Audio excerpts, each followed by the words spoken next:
আসসালামু আলাইকুম। বর্তমানে আমাদের লিফটের নাইস 3000 কন্ট্রোলে একটা এরর আসে খুব বেশি। মনে হয় আমাকে কমেন্টে বলা হয়েছে এবং বিভিন্ন ভিডিওতে আমি দেখছি, সেটা হচ্ছে এরর 94। তো এটা আমি একটা প্রবলেম ফেস করছি এটার জন্য। যে কল ব্যাকে গিয়েছিলাম, দেখি যে এরর 94। তো এরর 94 মূলত আসে হচ্ছে আপনার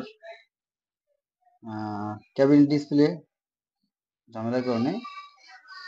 এটার সমাধান হচ্ছে আপনি চাইলে কেবিন ডিসপ্লে খুলে দেখতে পারেন অফ অন করে। যদি যায় তো যাবে, আর যদি না যায় সেক্ষেত্রে আপনাকে কন্ট্রোল রিসেট দিতে হবে। রিসেট দিয়ে নতুন করে প্রোগ্রাম করবেন, আশা করি ঠিক হয়ে যাবে ইনশাল্লাহ।